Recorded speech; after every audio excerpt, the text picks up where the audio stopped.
I welcome all of you. Thank you so much to take your time off your very busy schedules and come here for such an important discussion that we must have. So to begin with, we are going to have the presentations by our doctors first. Firstly, I request Dr. Fiji Antony to start with the presentation. After the presentations, we will move on to the discussion. So let's discuss something. I won't go for a very elaborate presentation today.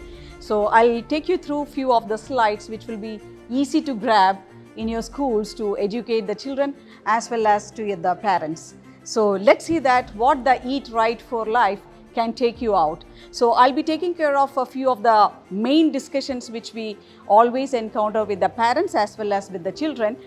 First is the immunomodulation. Every children needs to be having immunity, and how to make this nutrition with my plate. How can we incorporate my plate into practice more intelligently. And last or least is the small changes which can impact a lot of nutritional impact in your daily living, which is practical applications.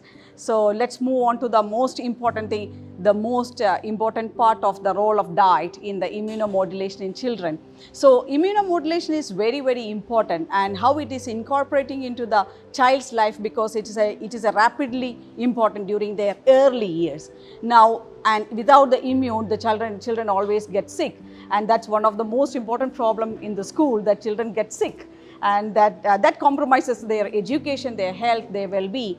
So what are the nutrients, what are the key nutrients which impact in the immune function? First is the vitamin B6, and I'm not going into the details. So these slides are also going to be very helpful for the principals to incorporate in their school for the diet education. Of course, I know that you have many eminent personalities in your schools itself for the diet education, but I hope this will be also helpful for that. So first one is vitamin B6, which is always rich in poultry, fish, and so on and so forth. And one of the most important food in your in children's day-to-day life is the breakfast cereal. And if you can incorporate many of the nutrients into the breakfast cereal as a fortification, we find most of the nutrients are being used in a very incorporated way. The other one is vitamin B12, which is rich in always meat, fish, eggs. Of course, the dairy is one of the another important ingredient in which you get most of the nutrients from the dairy. So the breakfast cereal, if it is fortified, if the dairy is incorporated in your daily meal, you are getting into many of the nutrients in short. The next one is vitamin C. I don't have to talk much about the vitamin C. Everybody knows about vitamin C. And of course, for that we have to eat fruits. There is no doubt about it. And there comes the vitamin D. Yes, it's a talk of the town for adult as well as for the children. You have to get exposure to the sun. Of course, it is found in many of the food items, which is like oily fishes, eggs, and there comes again the fortified food in addition to the exposure to the sunlight. And the copper. Copper is a trace mineral, but it has a very major impact, especially for the blood and the richness of the impact on the nerve cells, how to support the immune function. But it is also found in many of the whole grains, pasta, cereals, and of course the shellfish and pulses. Pulses is another ingredient which normally the children doesn't incorporate much in their diet, but I will take you for that as also one of the main ingredient in the food group, which you have to incorporate to reach all the nutrients which is essential for the body. And then comes the folate. Of course, the folate is rich in the colorful vegetables. That's what we always learn from the school days onwards. So yes, the broccolis, the chickpeas, again the legumes comes into the picture. Of course, the fruits with oranges and berries are also rich in folate. It's another information in addition to the dairy products and the wholemeal bread. And there comes the iron. Again, iron is very important without saying. The hemoglobin, anemia, especially the puberty children, the children with low nutrition status, and the girls, without doubt, those who are on diet, those who are very conscious about their weight, and they always come into the most important encounter is the anemia, especially when they have the periods and menstrual flow is very heavy. So this is another nutrient. Again, it is rich in red meat, no doubt. The organ meats like a liver is very, very important to incorporate the iron-rich food. And we need vitamin C for the absorption. So not only the iron-rich food needs to be there, the sources, but also you have to incorporate the nutrients which is required for their absorption, which is very, very essential. And then comes selenium. I just kept selenium to make you understand about the antioxidant factor for that. And it is rich in nuts and seeds, especially the Brazil nuts, cashew nuts, sunflower seeds, eggs, and you should not avoid the yolk. for getting the selenium from the egg.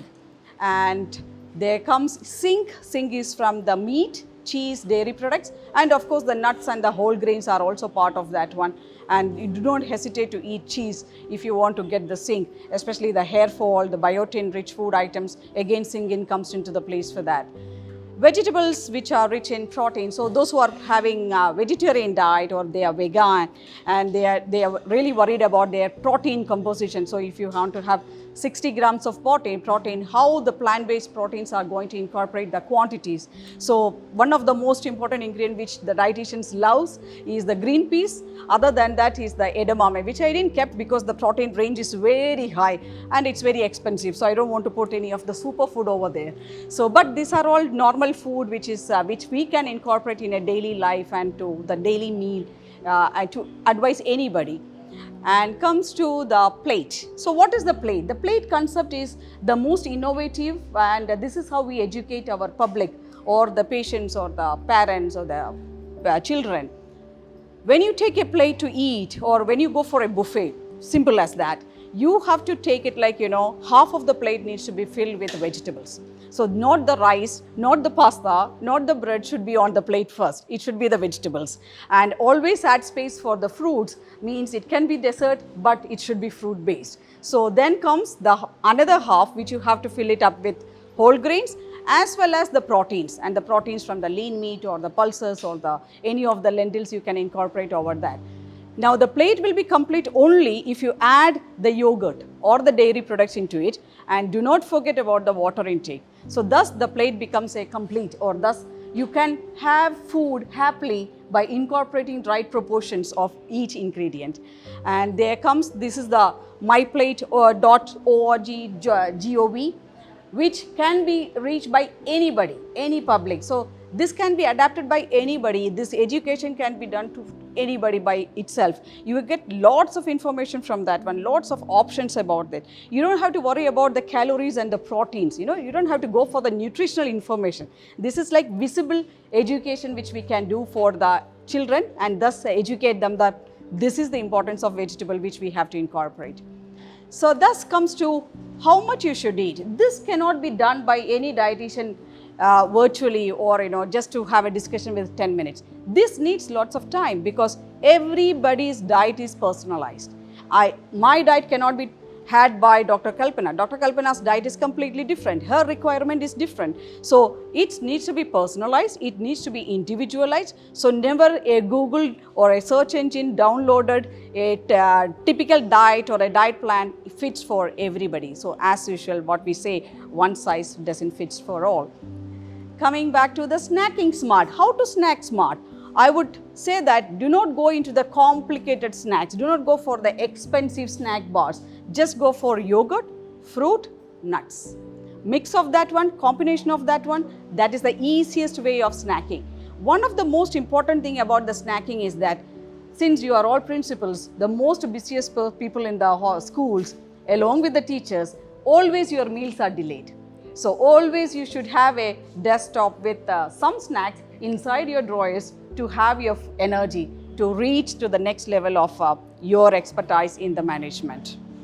Coming back to the whole grains. So how to incorporate? Is it necessary you should have always whole meal, whole grain? Not necessary. You can even go to the vegetables added into it. You can even mix between the whole grains and the white rice also. You don't have to be so fixed with any one superfood, not necessary at all. But of course, it has got lot of advantage healthy. You can prevent lot of communicable, diseases like cardiac diseases, diabetes, obesity. So it's very, very essential that you incorporate adequate fiber in your diet.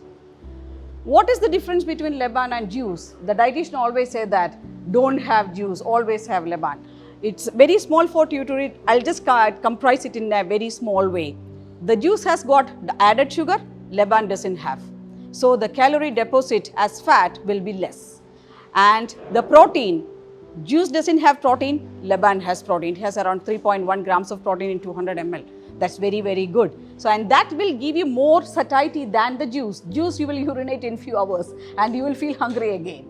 So that's important. So there I will take you to the small changes, how you can incorporate in your daily life, and thus which can impact on the major impact on your lifestyle changes. So if you just switch between the club soda, I mean the ready-made orange club soda juices or the grape sodas, or then versus with the fresh grape juice with the added club soda, the major impact you can see over there is the sugar. 32 grams of sugar in a grape soda what you get, versus a grape juice is there is no added sugar at all. And another one is the fresh juice and the fruit flavored beverages which you get. Again, the sugar is the main problem. It's not only the taste, it is the added sugar. Added sugar is around 37 grams in the fruit flavored beverages which you get anywhere. You go to a movie, you go to a dine out, don't go for the fruit flavored beverages, go for the fresh juices instead. Then comes what we do when you go for a dine out. You are going for an Italian restaurant, you go for the Alfredo pasta. How can you make it a healthy changes, or the small changes what you can incorporate? You can incorporate by adding a salad to it, reducing the quantity of the pasta. Thus, the major changes in the fat, the 25 grams of saturated fat is reduced to 4 grams. And the sodium, we are talking a lot about the sodium these days. It's not only the added salt in the food, it's a salt which there in any sauces, all the preservatives, all the packed food, all the sauces what we add in any of the cuisines is rich in salt, and that's not good for the health at all. I'm not reading the other things which is already there as a major impact. For example, why you should choose nuts over the chips. I don't have to explain. It's rich in nutrients with the nuts, but the chips is again an empty calorie. So coming back to the sandwiches, you don't have to have a full sandwich. You can have it like a half sandwich added with a salad. Advantage, you are adding vegetables, reducing the sodium, reducing the saturated fat, and the calories, it's almost like half. So always people say that I had only one sandwich, but that sandwich is so rich that it's almost like double than what you require. But you can, then they may always ask me, aren't I feel hungry if I don't really eat that much of sandwich? You can make yourself full by adding the salad. Thus you are full, but the calories are diminished. And that's how we should intelligently plan our own diet. You don't have to be always so much into the calories and the proteins. So these small changes helps us a lot. This is another example which we can always talk to our children, that they always say that I need a shawarma, I need a tortilla roll. But how you can incorporate more wisely into that one? This can be done even with a tortilla roll, with tacos, but add vegetables, add salsa to it, add chickpeas into it, add hummus into it. This will help us a lot. And the major change is that adding vegetables, reducing the fat and reducing the salt, no doubt, and the calories, it's almost like half. This is another snack which we always see with the kids' snack box in the school, muffins and flavored yogurt, fruit yogurt. The major problem is the sugar. The small muffin and that small fruit flavored yogurt gives around 60 grams of sugar. It's an added sugar. Whereas if you make it like a fresh yogurt, normal yogurt, add fruits, add nuts, and add some granola for the crunchiness, it won't give you much sugar. It's just 7 grams. So the comparison is not with the calories alone. It's the nutrition which will impact on the added calories, which will result in excess weight gain, overweight gain, or other health issues altogether. Yes, so there we come. So then how will you manage, or as you assess yourself or analyze yourself, that am I eating well? My nutrients is good or not? It's not about all the nutrients what we say. It's not about only the food groups what we studied. It's about, are you liking it? Are you enjoying your food? And are you able to do it for a long time? If it's only for 1 week, 2 weeks, you're going to jump back to your same food habits. So you have to train yourself. You have to fit yourself for your likingness. Your dislikes needs to be dislike itself. You don't have to incorporate anything which you don't like. Always, you should always fit in your budget. Don't buy the expensive food. Don't buy only the superfood. That's not going to incorporate your requirement as nutrients. You need to be taken it to a next level, which is long term.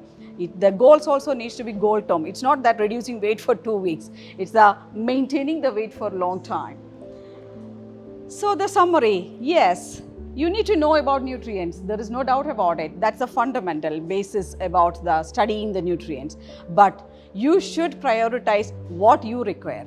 You have a clinical condition, you have to fight with that one first. You have weight gain, you have to fight that one first. Then always set goals for long term, not for the short term at all.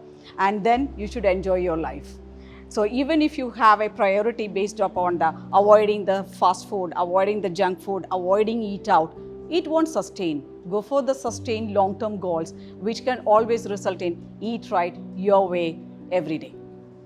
And this is my references, which is again evidence-based. We, the clinical dietitians, doesn't go by any of the search engines. We always go with the evidence-based research studies, which has been published and which is again peer-reviewed. And this is me. Thank you. You can reach me.